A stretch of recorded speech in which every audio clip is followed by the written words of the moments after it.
आप अपने नाम के आगे सरनेम लगाना छोड़ दो और पूरी तरह से खत्म कर दो और रोटी बेटी का संबंध निचले स्तर के लोगों से करना शुरू कर दो। हम आरक्षण अपने आप खत्म। आरक्षण हटाने की बात करते हैं तो आरक्षण हटाएं। अगर जाति के नाम पर जो आरक्षण उसको हटाने की बात करते हैं तो सबसे पहले मैं कहूंगा कि जातियां ही हटानी चाहिए। अगर जातियों को आप समाप्त करोगे तो जातीय आरक्षण अपने आप समाप्त हो जाएगा, लेकिन जातियों को हटाने का काम नहीं करेंगे, क्योंकि अगर जातियों को हटा दिए तो इनका आधिपत्य समाप्त होना शुरू हो जाएगा।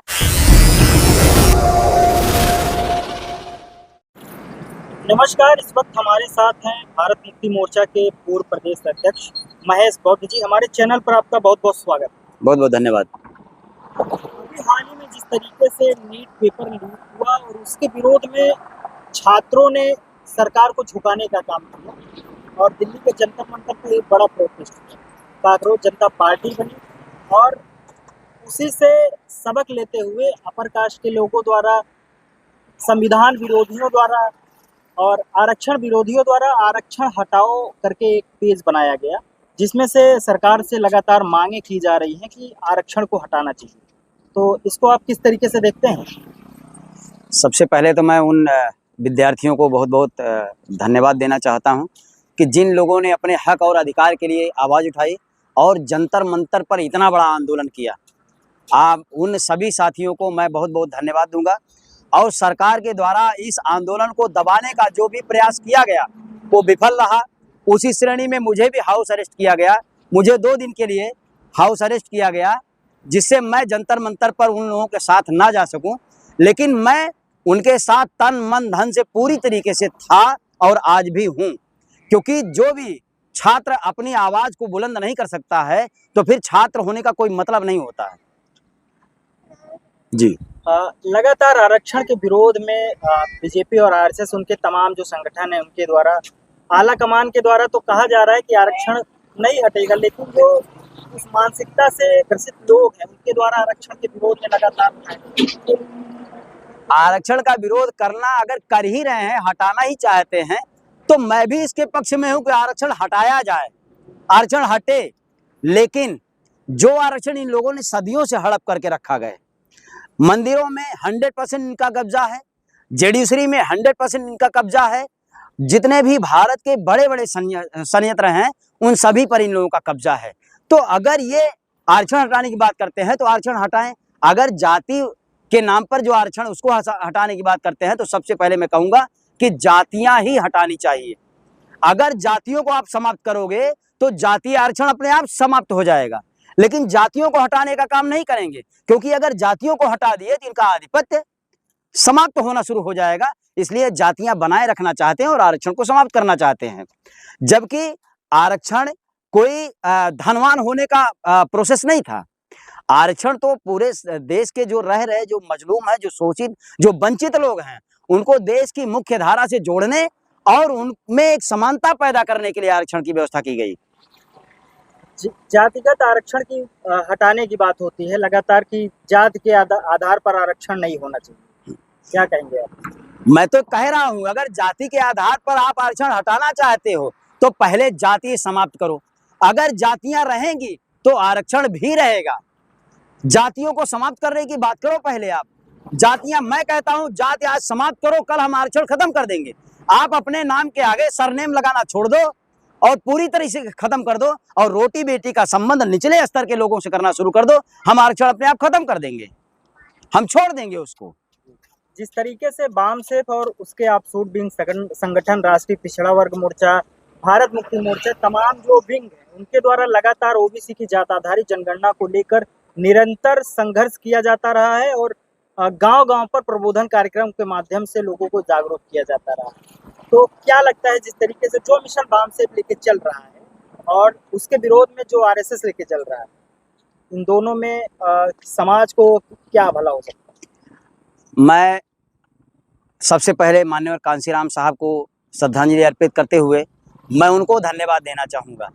उसके बाद उनके मिशन को माननीय मेहसाम साहब जो लेके चल रहे हैं, मैं उनको धन्यवाद दूंगा कि अगर आपका मिशन नहीं होता, अगर आपके द्वारा समाज में जागृति पैदा नहीं की गई होती, तो आज इसके पहले जो हिंदू मुस्लिम करके हमारे देश को आतंक की आग में झोंका जाता था, जो पूरी तरह से चारों तरफ से हमारे लोगों को मारा काटा जाता था जातियों के नाम पर, हिंदू मुसलमान के नाम पर, अगर ये आंदोलन नहीं चल रहा होता तो शायद ये आज बढ़ गया होता।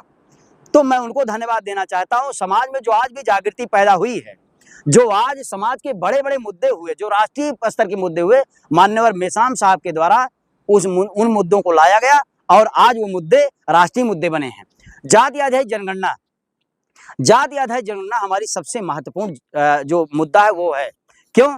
क्योंकि अगर जातियों की गणना नहीं होगी तो यही नहीं पता चलेगा कि हमारी संख्या कितनी है, और अगर ये नहीं पता चलेगा हमारी संख्या कितनी है तो देश में जो व्यवस्थाएं बन रही हैं इस समाज के हित के लिए, वो हम कैसे डिसाइड कर पाएंगे किसको कितना देना है, किसके लिए कितनी शिक्षा में लगाना है, कितना स्वास्थ्य में लगाना है, कितना रोजगार में लगाना है, कितना उसके आवास में लगाना है, कितना उसकी जमीनों में लगाना है उनके लिए।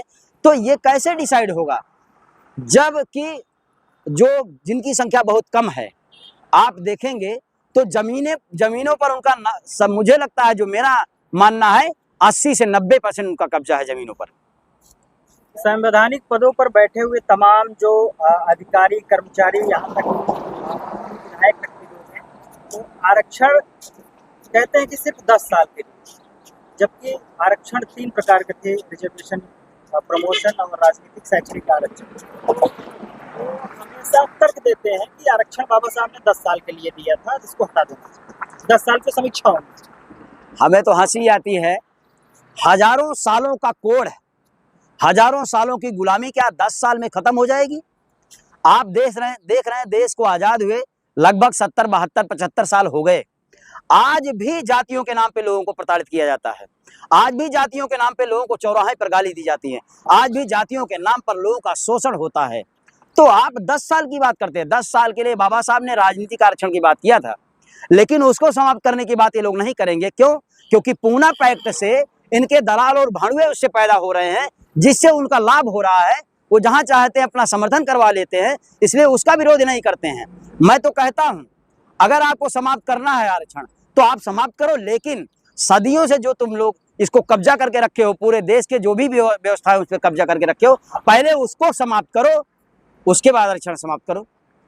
बाम साहब के द्वारा लगातार जाति आधारित जनगणना के मुद्दे को लेकर लगातार आवाज उठाया जा रहा है, लेकिन जाति आधारित जनगणना को गुमराह करने के लिए बीजेपी, आरएसएस और यहाँ तक कि कांग्रेस ने भी बहुत सारे षड्यंत्रकारी प्लान अपनाए, जिससे ओबीसी की जाति आधारित जनगणना ना हो। इस मुद्दे को दबाने के लिए अन्ना हजारे से लेकर तमाम हथकंडे अपनाए गए कि ओबीसी की जाति आधारित जनगणना ना हो सके। अभी हमने देखा जाति आधारित जनगणना जब मांग की गई थी, सबसे पहले जब मंडल कमीशन लागू किया गया था, जब मंडल कमीशन लागू हुआ तो उसको दबाने के लिए बाबरी मस्जिद और मंदिर का मामला अयोध्या में उठाया गया, और हमारे लोग जब मंडल कमीशन लागू हुआ तो उसमें क्रीमी लेयर लगाया गया। उस क्रीमी लेयर की बहस, उसकी चर्चा पूरे देश में न शुरू हो जाए, उसको दबाने के लिए इन लोगों ने अयोध्या में बाबरी मस्जिद और मंदिर का मुद्दा उठाया, और उस बाबरी मस्जिद का मुद्दा उठाया जिस बाबरी मस्जिद में 150 सालों से नमाज ही नहीं अदा की जाती थी, जो एकदम जर्जर थी, जिसका कोई मतलब नहीं था, लेकिन एक मुद्दा बनाया उन लोगों ने और उसको ध्वस्त करके हमारे लोगों को, जो मंडल कमीशन में क्रीमी लेयर लागू किया गया था, जो लोगों के साथ धोखेबाजी की गई थी, उसको लोग ना फैलाएं, उसकी जानकारी लोगों को ना हो, इसलिए उन लोगों ने बाबरी मस्जिद का और मंदिर का मुद्दा उठाया। उसके बाद जब पुनः शुरुआत हुई तो इन लोगों ने, जब माननीय मेश्राम साहब के द्वारा इसकी फिर से शुरुआत की गई, तब इन लोगों ने अन्ना हजारे को लगा दिया, और फिर से अन्ना हजारे को पूरी तरह लगाया गया, और अन्ना हजारे ने उसके द्वारा उस मुद्दे को दबाने का प्रयास किया गया। और दोबारा जब फिर ये जाति आधारित जनगणना की बात हुई तो आप देख रहे हैं राम मंदिर चोरी, फलाना ढिमाका, बहुत सारी चीजें, चंदा चोरी, मतलब बहुत सारी चीजें लाकर पैदा कर दिया, और इसको अब भी दबाने का काम किया जा रहा है। मैं अपने ओबीसी साथियों से मैं कहना चाहूंगा कि आप अपने हक अधिकार के लिए अगर नहीं लड़ोगे तो आने वाले समय में आपका पतन हो जाएगा, आपका कुछ भी होने वाला नहीं है। हमारे साथ थे बामसेफ और भारत मुक्ति मोर्चा से संबंधित महेश मोदी, जो हर होकर तमाम मुद्दों पर अपनी बात रखने का काम करते थे। हमसे जुड़ने के लिए बहुत बहुत शुक्रिया। बहुत बहुत धन्यवाद।